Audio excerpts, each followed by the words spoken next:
Firman Tuhan sudah bicara loh, nanti akan datang waktunya. Orang suka dongeng-dongeng. Suka mengumpulkan guru-guru yang menyenangkan telinganya. Padahal tidak sesuai Alkitab. Itu mendidik manusia menjadi tidak tahu diri kepada Tuhan. Berani mengklaim Tuhan.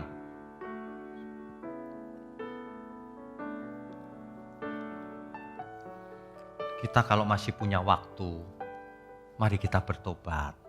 Ya. Ingat modusnya iblis. Ingin menjadikan diri sendiri sebagai pusat. Sesungguhnya kamu gak akan mati kalau makan buah itu. Nanti kamu menjadi seperti dia. Itu iblis. Karena dia sendiri begitu. Aku hendak naik ke langit, mengatasi bintang-bintang Allah. Ingin menyamai yang maha tinggi. Hari ini semua manusia dicoba oleh iblis dengan berbagai cara. Supaya berpusat pada diri sendiri. Kamu hebat. Kamu pengkhotbah hebat. Wah, lalu sombong. Kamu kalau khotbah, kamu itu bernilai tinggi. Pasang tarifmu. Jangan murah-murah. Kamu anak raja. Itu ajaran iblis itu. Kalau dikasih persembahan kurang, minta lagi. Gak malu. Kok itu dagang apa hamba Tuhan? Waduh. Saya kok percaya ya orang-orang seperti itu pasti binasa.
Shalom Bapak Ibu yang terkasih, dimanapun kita berada saat ini, kita mau datang kepada Tuhan, kita mau menyembah Dia. Mari persiapkan hatimu, kita bersekutu kepada Tuhan, dan kita tundukkan kepala, kita berdoa. Bapa yang baik, kami bersyukur Tuhan, pagi hari yang indah ini, kembali kami umat-Mu boleh berkumpul. Dimanapun kami berada saat ini, Tuhan, kami mau berikan hati, hidup kami untuk menyembah Engkau. Seluruh keberadaan kami persiapkan sebagai pujian penyembahan yang menyenangkan hati-Mu. Terima kasih Tuhan, sebab tiada satu pun yang dapat memisahkan kami dari kasih-Mu. Terima kasih Tuhan. Haleluya. Amin.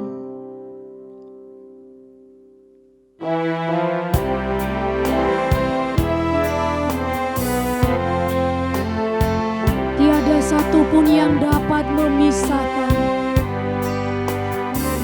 kami dari kasih-Mu Tuhan. Apa yang dapat memisahkanku dari kasih-Mu Tuhan, sahabat?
sepertimu, tiada satu pun seperti Kau Yesus, Kau sahabat yang sejati.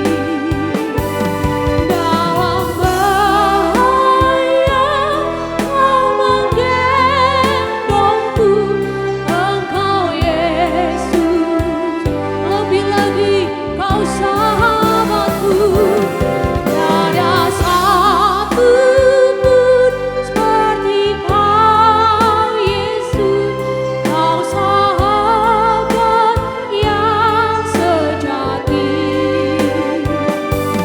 Dalam bahaya Kau menggendongku, Engkau Yesus, sahabatku. Engkau Yesus, sahabatku. Engkau Yesus, sahabatku.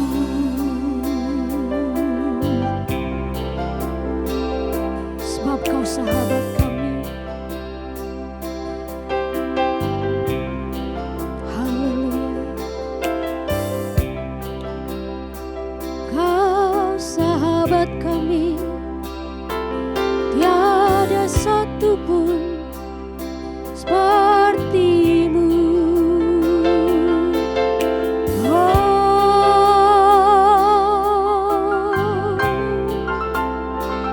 Kau sahabat sejati, tiada satu pun sepertimu.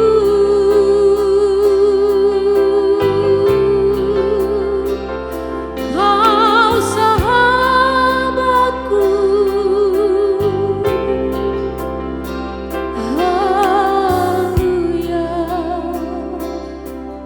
haleluya. Terima kasih Tuhan. Benar Bapa, Kau sahabat yang sejati di dalam hidup kami.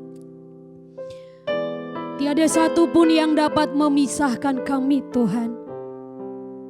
Baik dalam sakit penyakit kami, pergumulan kami, kelaparan kami Tuhan. Kami mau tetap setia di hadapan-Mu.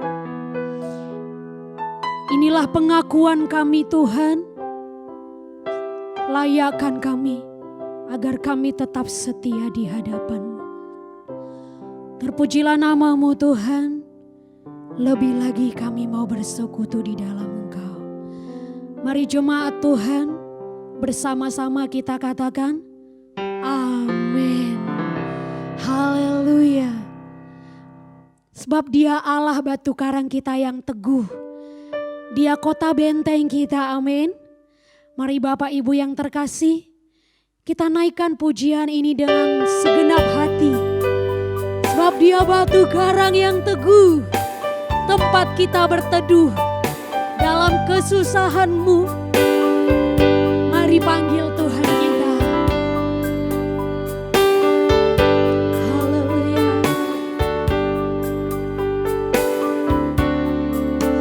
Batu karang yang teguh, Kau tempatku berteduh. Karena dosaku berat dan kuasanya menyesal,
kami pulang.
Sebab bila tiba saatnya Tuhan, Engkau memanggil kami pulang.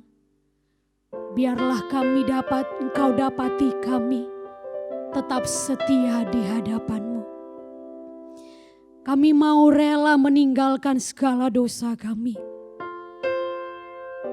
Sebab hanya satu kerinduan kami Tuhan, serupa seperti Engkau, sesuai dengan kehendak-Mu. Mari Bapak Ibu yang terkasih, kita persiapkan hati untuk mendengar kebenaran firman Tuhan. Haleluya.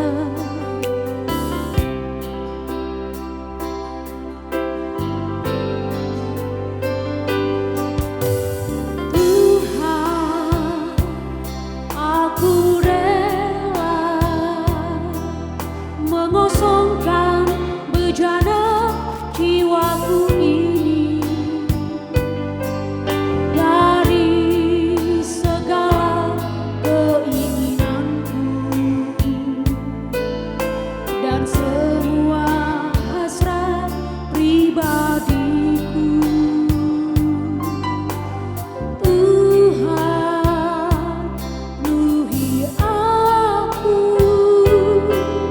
dengan gairah surgawi nan suci, agar apapun tak ku ingini lagi, hanya Engkau hartaku abadi.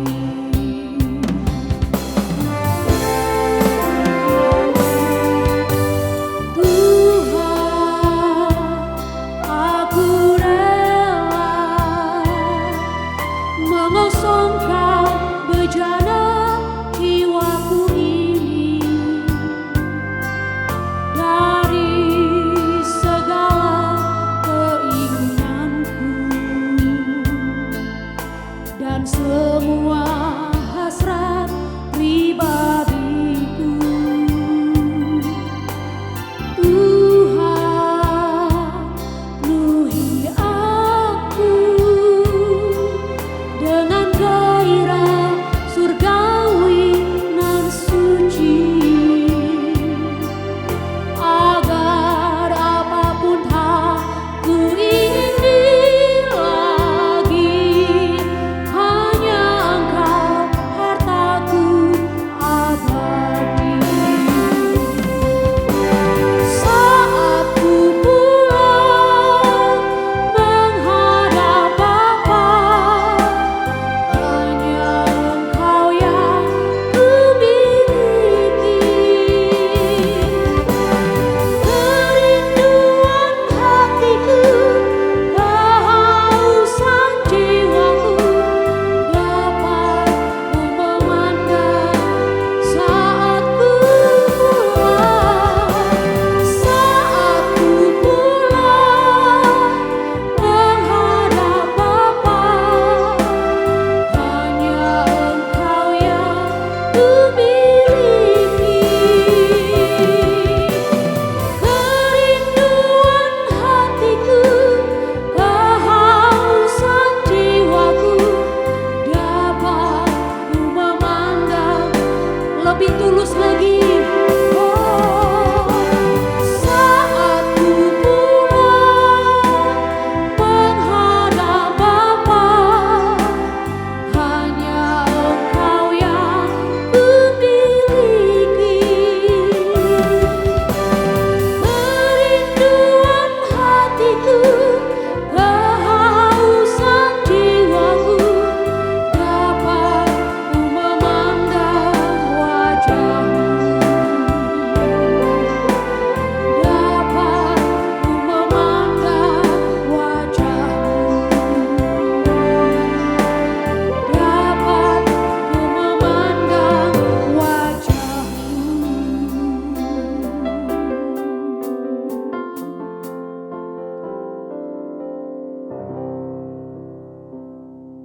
Shalom Bapak Ibu.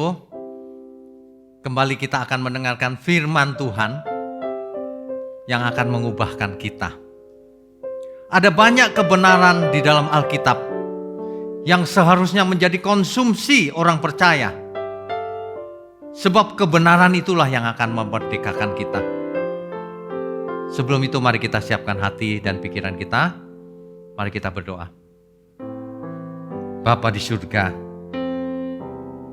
kami benar-benar membutuhkan firman-Mu. Sebab hanya Injillah kekuatan Allah yang menyelamatkan kami. Yang menyelamatkan kami dari seluruh pola hidup, pola pikir yang salah. Bapa di surga, ajari kami agar kami hidup kudus, tak bercacat, tak bercelah. Terima kasih Bapa. Hanya dalam nama Tuhan Yesus kami berdoa. Amin. Bapak Ibu sekalian, tanpa kekudusan tidak akan ada seorang pun yang masuk surga. Tidak ada yang najis masuk ke surga. Tidak ada. Itulah sebabnya sebenarnya hidup kita ini sedang memasuki proses penyucian diri. Jadi penyucian diri itu terjadinya bukan setelah mati. Setelah mati baru disucikan. Bukan.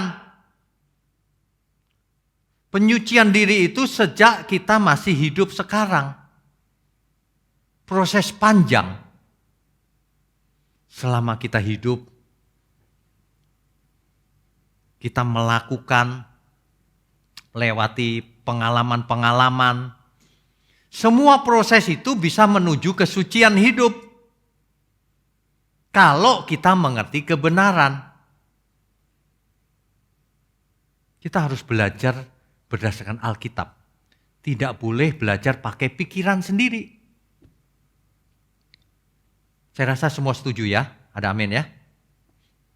Mari kita lihat Alkitab. Bagaimana kita diubah menjadi manusia berdosa, duniawi, menjadi manusia suci. Manusia Allah, man of God.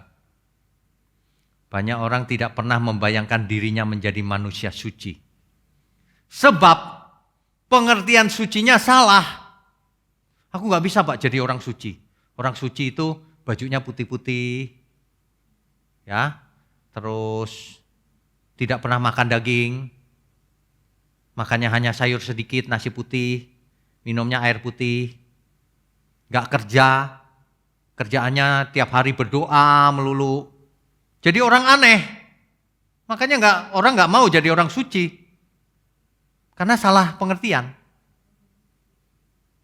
Coba kita baca Alkitab, apa yang bisa menyucikan kita?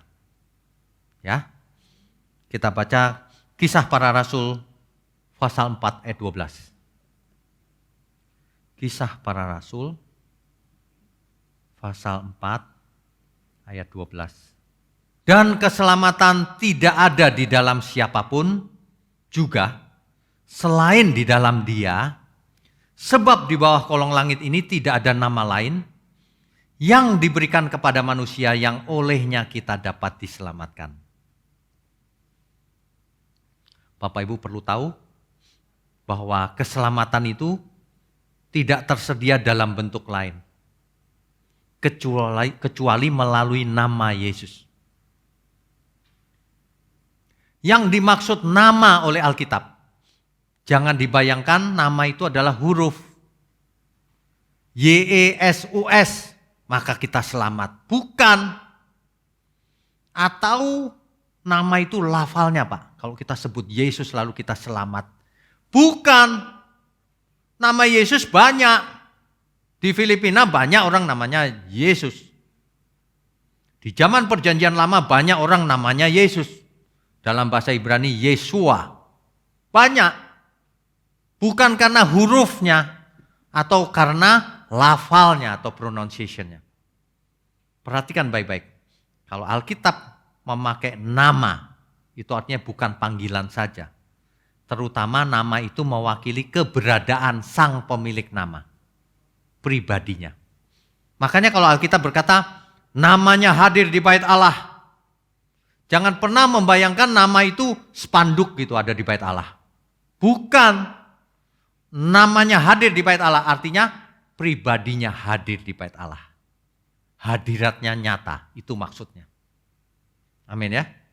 Makanya kalau baca Alkitab jangan pakai pikiran sendiri. Tanyalah kepada orang yang mengerti.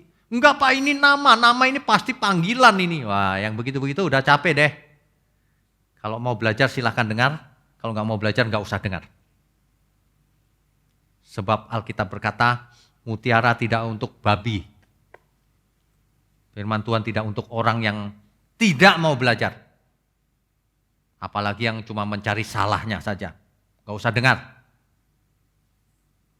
Kita semua mau belajar. Amin ya. Kita itu nggak ada maksud apa-apa loh. Yuk kita belajar. Ya. Ibrani 10 ayat 19. Ibrani pasal 10 ayat yang ke-19. Jadi saudara-saudara, oleh darah Yesus kita sekarang penuh keberanian dapat masuk ke dalam tempat kudus. Apa artinya? Artinya darah Yesus menyucikan kita. Menguduskan kita. Ini tidak boleh diartikan secara mistis. Bahwa kita membayangkan darah Yesus. Lalu tubuh kita dibersihkan, dicuci. Sehingga dosa kita yang hitam-hitam lalu menjadi putih. Bukan gitu, itu pakai imajinasi namanya. Artinya bukan demikian. Artinya darah Yesus, kematian Tuhan Yesus sudah menebus kita. Itu artinya. Darah Yesus menyucikan kita, menebus kita. Dulunya anak dunia, anak setan, sekarang jadi anak Bapa di surga. Amin ya. 1 Yohanes 1 ayat 7. Tetapi jika kita hidup di dalam terang, sama seperti Dia ada di dalam terang, maka kita beroleh persekutuan seorang dengan yang lain dan darah Yesus. Anaknya itu menyucikan kita daripada segala dosa. Ada amin ya? Dicatat. Jadi yang menyucikan kita, yang poin pertama adalah darah Yesus. Tapi jangan berhenti sampai di situ. Kalau baca Alkitab itu harus lengkap. Yes, darah Yesus menyelamatkan, aku gak usah buat apa-apa, aku tidur, makan tidur setiap hari, aku sudah selamat. Bukan itu artinya. Ya, coba kita lanjutkan. 1 Timotius 4 ayat 5. 1 Timotius 4 ayatnya yang ke-5. Sebab semuanya itu dikuduskan oleh firman Allah dan oleh doa. Jadi kita semua dikuduskan juga oleh firman Allah. Firman Tuhan. Firman kebenaran. Apa artinya? Firman Tuhan, firman kebenaran yang tertulis adalah Alkitab. Alkitab itu menguduskan kita. Injil itu kekuatan Allah yang menyelamatkan kita. Alkitab itu membuat kita kudus. Bagaimana caranya? Apakah Alkitabnya kita pegang kemana-mana lalu kita jadi kudus? Bukan. Mulai sekarang jangan berpikir mistis Bapak Ibu. Ya, mistis harus yang benar. Jangan tidak benar. Alkitab menguduskan kita. Bagaimana caranya? Ya kita harus belajar Alkitab. Bukan Alkitab buat bantal. Kita harus belajar isi Alkitab. Supaya kita mengerti kebenaran. Kalau kita mengerti kebenaran, maka kebenaran itu akan memerdekakan kita. Memerdekakan dari apa? Dari cara pikir yang salah. Dari pengertian yang salah. Supaya kita dicerahkan sesuai kehendak Tuhan. Sesuai kebenaran Tuhan. Itu Alkitab. Ada amin? Jadi Alkitab itu menguduskan, membuat kita tak bercacat, tak bercela. Dengan cara apa? Dengan cara mendidik kita dalam kebenaran. Iman timbul dari pendengaran, pendengaran akan firman Tuhan, firman Kristus. Remato Christo, kita dapatnya dari Alkitab. Supaya kita berpikir dan berperasaan seperti Kristus, Filipi 2 ayat 5. Dengan cara itulah kita dikuduskan oleh firman. Sehingga hidup kita yang tadinya penuh dosa sekarang mengerti, oh itu gak boleh, itu tidak menyukakan hati Tuhan, ini yang menyukakan. Nah hidup kita menjadi kudus. Amin ya. Itu maksudnya kalau Alkitab itu, firman Tuhan itu menguduskan kita. Dicatat ya, yang pertama darah Yesus, tentu saja dengan pengertian yang benar, jangan pengertian sembarangan. Yang kedua dengan firman, firman itu menguduskan. Yohanes 17 ayat 17. Yohanes pasal 17 ayatnya yang ke-17. Kuduskanlah mereka dalam kebenaran. Firman-Mu adalah kebenaran. Jadi begini, kuduskanlah mereka dalam firman-Mu, sama aja. Jadi menguduskan seseorang itu pakai firman. Jadi Bapak Ibu sekalian, jika Bapak Ibu atau saudara sekalian memiliki saudara-saudara yang belum mengerti kebenaran, atau masih hidup dalam dosa, beri firman yang benar. Forward firman-firman yang kita khotbahkan, usahakan dia mendengar. Supaya pikirannya dibersihkan, disucikan, dikuduskan dari cara pikir yang salah. Itulah sebabnya orang yang mulai mendengar firman kebenaran yang benar-benar begini, dengan berjalannya waktu ia makin mengerti dan hidupnya berubah. Pasti, sebab firman Tuhan itu berkuasa mengubah seseorang. Pastikan Bapak Ibu mendengar terus kebenaran firman. Sehingga mengalami pengertian yang baru, pencerahan. Sehingga hidupnya berubah, tidak seperti dulu. Nah itulah proses penyucian diri. Yang pertama apa? Darah Yesus. Yang kedua, firman. Yang ketiga, masih ayat yang sama. Disucikan oleh apa tadi? Oleh doa. Nah ini tidak boleh diartikan mistik juga. Kalau gitu aku berdoa 24 jam Pak supaya jadi orang suci. Bukan itu maksudnya. Doa itu apa sih? Bagi kebanyakan orang, doa itu pasti minta sesuatu kepada Tuhan. Jadi doa itu sama dengan permintaan bagi banyak orang. Salah. Doa itu komunikasi kita dengan Tuhan. Tidak harus permintaan. Permintaan boleh Pak? Boleh. Tapi jangan selalu minta-minta terus. Tanpa memperhatikan kehendak Tuhan atau perasaan Tuhan. Bapak Ibu kalau memiliki anak ya. Kalau anak itu datang ke Bapak Ibu. Tiap kali datang, Pak minta duitnya. Tiap kali datang, Pak minta duitnya. Gak ada yang dibicarakan yang lain. Kira-kira Bapak Ibu suka gak punya anak seperti itu? Mengerti ya maksudnya ya? Sama. Jangan kalau kita berdoa sama Tuhan, Tuhan hari ini aku minta ini. Besok berdoa lagi. Minta yang itu belum Tuhan, yang ini, yang itu, yang itu. Ini apa ini? Ini kebiasaan orang kafir sebenarnya. Orang kafir itu kalau datang ke dewanya, pasti minta sesuatu. Gak pernah dia begini, apa yang kau inginkan supaya menyenangkan hatimu dewa. Gak ada. Pasti ketakutan. Takut dimarahin dewanya. Atau minta rejeki. Selalu begitu. Kebiasaan kafir itu jangan dibawa ke dalam kekristenan. Kalau kita menghadap Tuhan, kita menghadap Bapa kita di surga, kita harus berlaku sebagai anak.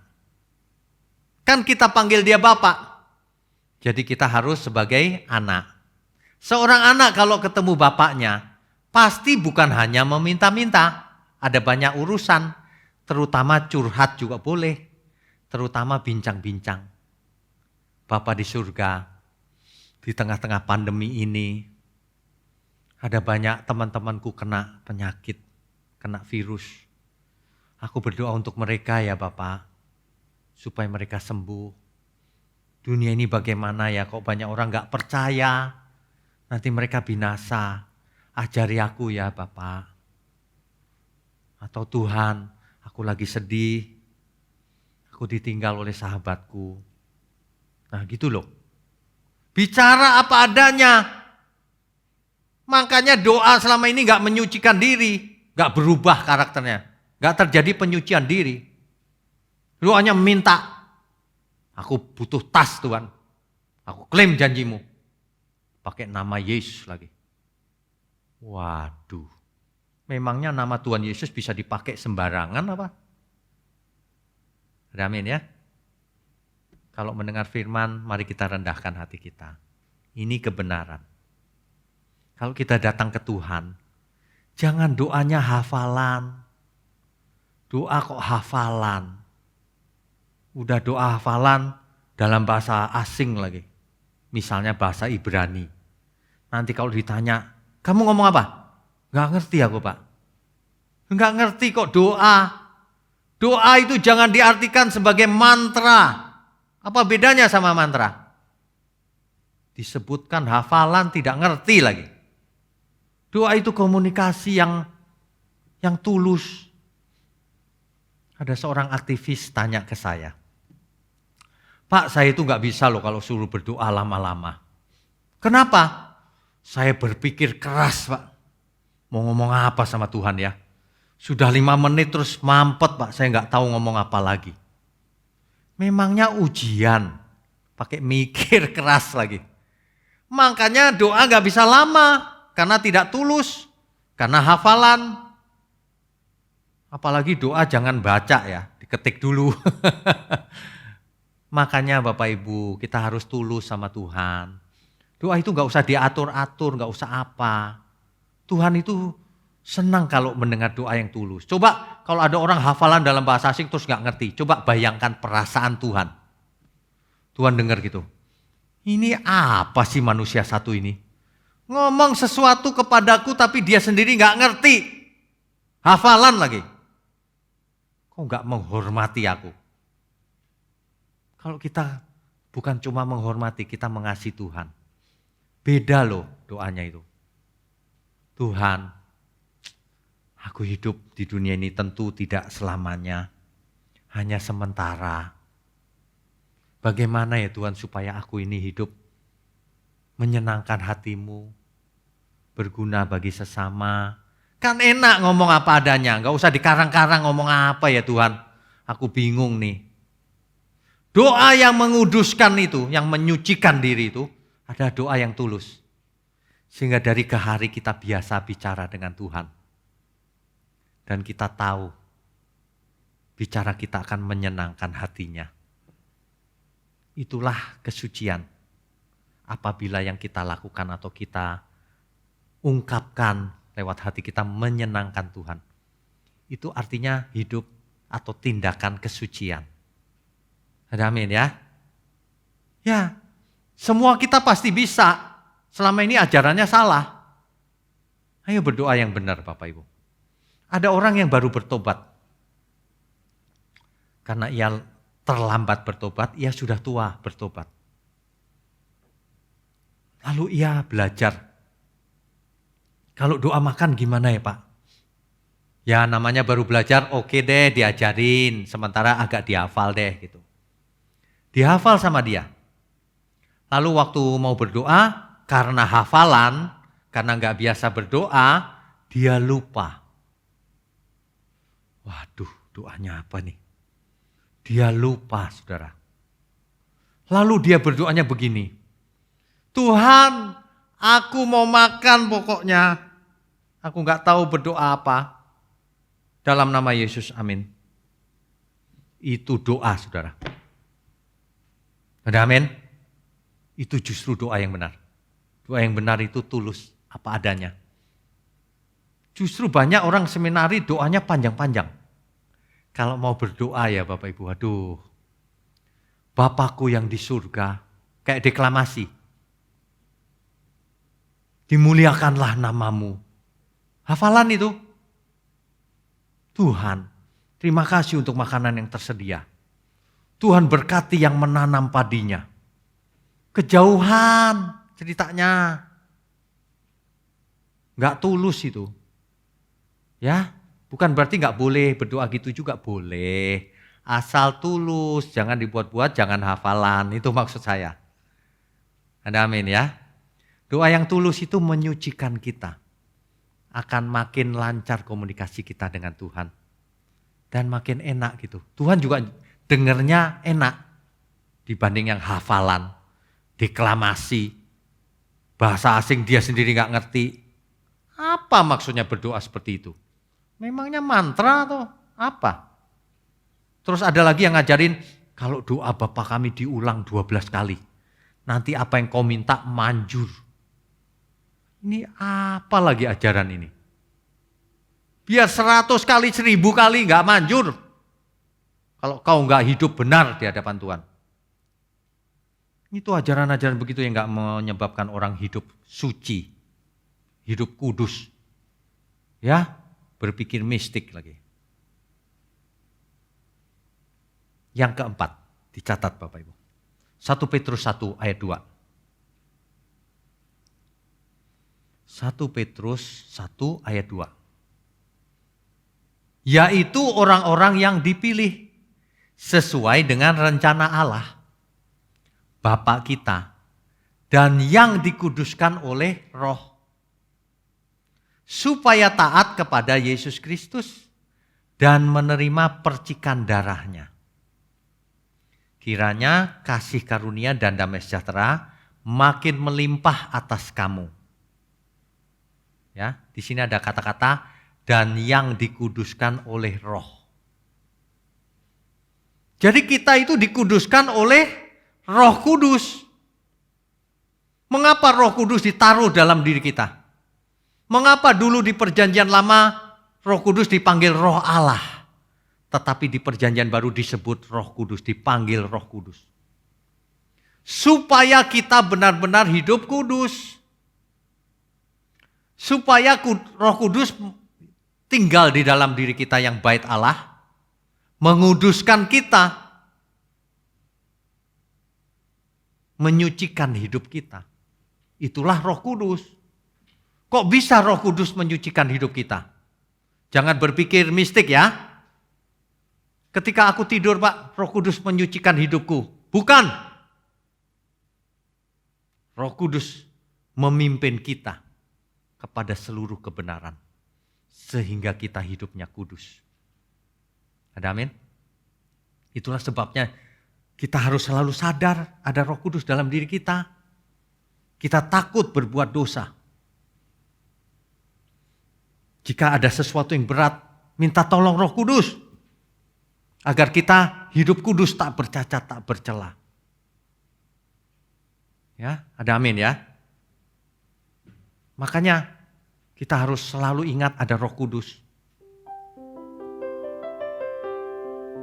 Roh Kudus tolong aku hidup tidak bercela sampai waktu menutup mata.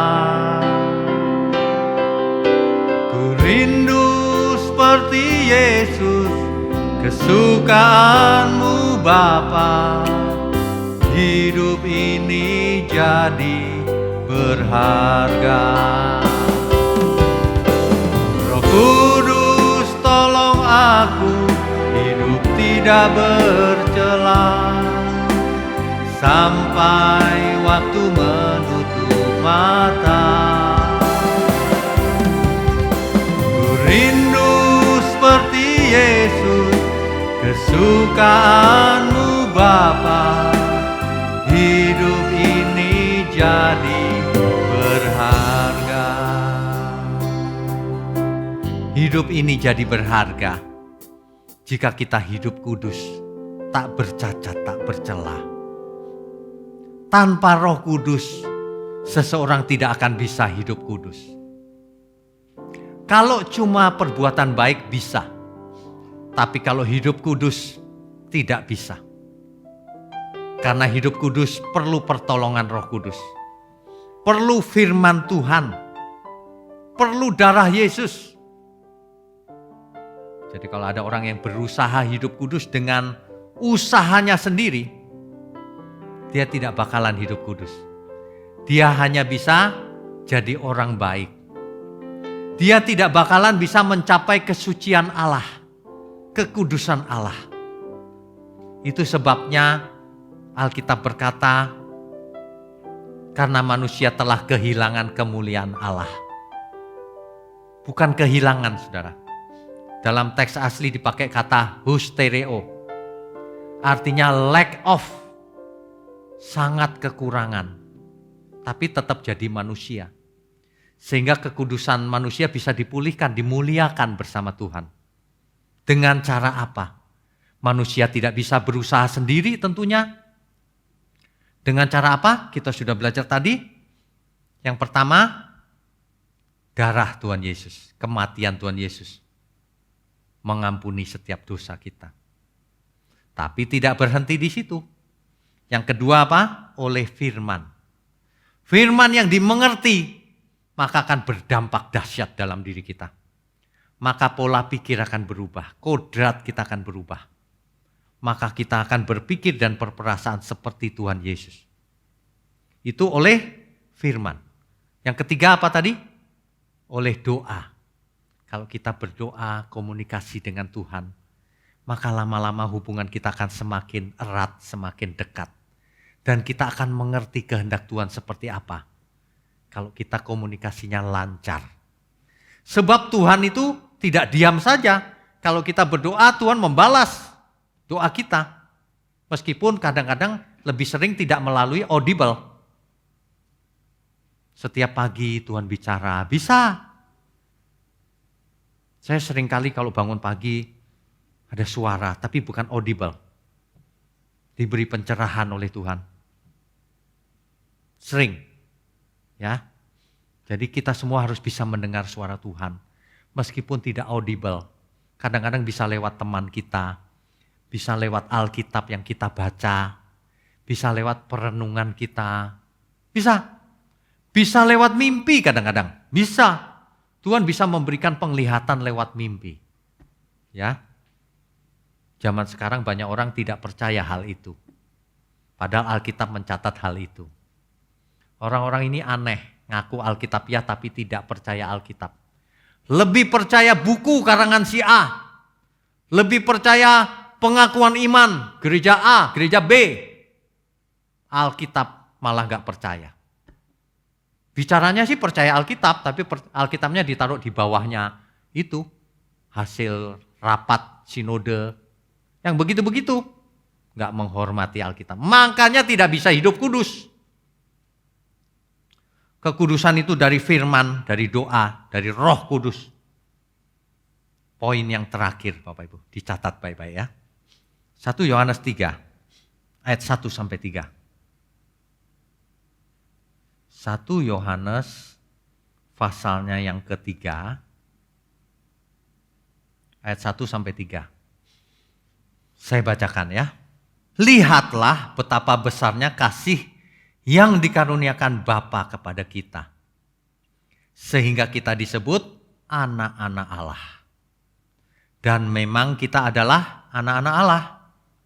Karena itu dunia tidak mengenal kita. Sebab dunia tidak mengenal Dia. Anak-anak Allah ciri-cirinya berbeda dengan dunia ini. Ya, ayat 2. Saudara-saudaraku yang kekasih, sekarang kita adalah anak-anak Allah, tetapi belum nyata apa keadaan kita kelak. Akan tetapi kita tahu bahwa apabila Kristus menyatakan dirinya, kita akan menjadi sama seperti Dia. Sebab kita akan melihat Dia dalam keadaannya yang sebenarnya. Ayat 3. Setiap orang yang menaruh pengharapan itu kepadanya, perhatikan baik-baik kalimat ini. Setiap orang yang menaruh pengharapan itu kepadanya, kepada Tuhan Yesus, orang itu menyucikan diri sama seperti Dia yang adalah suci. Setiap orang yang menaruh pengharapannya kepada Tuhan Yesus yang suci, maka orang itu akan menyucikan dirinya sama seperti Tuhan Yesus. Jelas ya kalimat ini ya. Manusia pengharapannya ditaruh di mana? Manusia yang keinginannya banyak, ingin kaya, maka pengharapannya ditaruh di mamon. Maka ia akan mengejar mamon itu, bukan mengejar kesucian. Orang yang pengharapannya adalah nafsu-nafsu yang tidak baik, maka seluruh hidupnya ditaruh untuk mengejar memuaskan hawa nafsunya. Makanya ia tidak mengejar kesucian hidup. Manusia tergantung dari pengharapannya ditaruh di mana. Kalau kita pengharapannya ditaruh di Tuhan, pengharapan kita ditaruh di langit baru, bumi baru, maka kita akan berusaha supaya aku diperbolehkan, diperkenan masuk ke sana. Karena kita berharap ke sana. Maka kita akan berusaha, Tuhan apa yang harus kulakukan supaya hidup kudus tak bercacat, tak bercelah. Supaya aku diperkenan oleh-Mu, karena pengharapanku hanya padamu. Jadi banyak orang pengharapannya tidak pada Tuhan, tidak pada langit baru, bumi baru. Ketahuan dari apa yang ia inginkan dalam hidupnya. Ketahuan fokusnya diri sendiri. Amin ya. Mari kita bertobat. Mari kita taruh pengharapan kita di langit baru, bumi baru. Ya, mari kita belajar di sisa umur hidup kita ini. Yang tinggal berapa lama kita tidak tahu juga.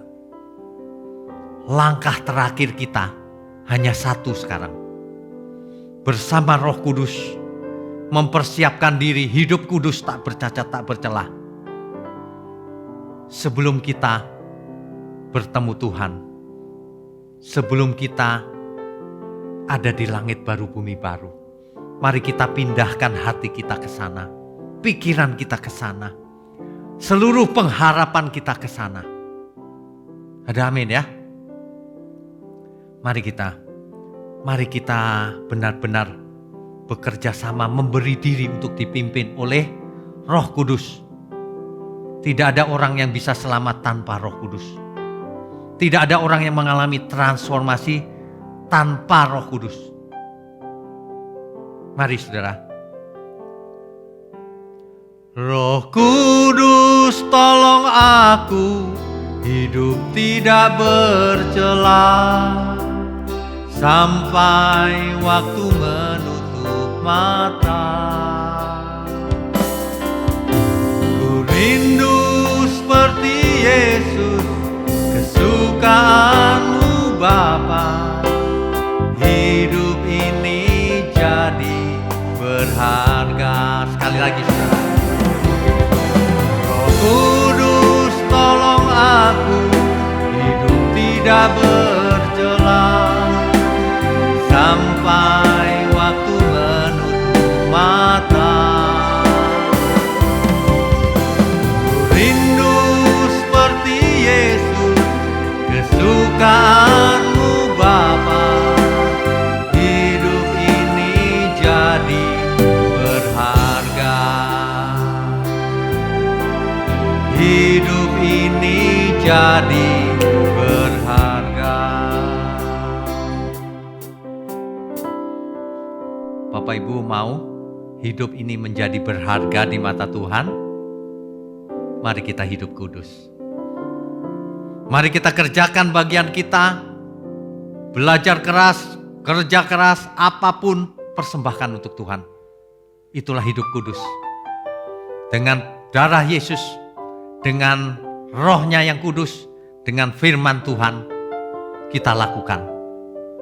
Inilah proses penyucian diri sebelum kita menutup mata. Amin. Bapak Ibu sekalian, sebenarnya firman ini begitu luar biasa jika kita menghayati dan melakukannya. Bapak Ibu harus melakukannya. Pasti nanti terjadi perubahan dalam hidup kita. Amin ya. Mari kita tundukkan kepala. Bapa di surga, terima kasih kalau kami sudah ditebus dosa kami. Diri kami sudah ditebus menjadi milik-Mu. Terima kasih kalau kami dimateraikan oleh Roh Kudus, agar kami dipimpin kepada seluruh kebenaran. Terima kasih kalau kami memiliki firman kebenaran yang tertulis, yaitu Alkitab, agar kami bisa belajar daripadanya, mengerti kehendak Tuhan, hidup menurut firman kebenaran, sehingga hidup kami secara perlahan tapi pasti disucikan menjadi manusia-manusia Allah. Terima kasih Tuhan. Tuhan berkati tangan-tangan yang mendukung pekabaran kebenaran ini, baik dalam bidang apapun, termasuk yang menyebarkan, mendistribusikan firman kebenaran ini sampai ke ujung dunia. Tuhan berkati berlimpah-limpah. Terima kasih Tuhan, Tuhan berkati channel ini agar semakin banyak orang sadar firman kebenaran-Mu, sehingga nama-Mu dipermuliakan. Terima kasih, hanya di dalam nama Tuhan Yesus Kristus kami sudah berdoa dan mengucap syukur. Amin.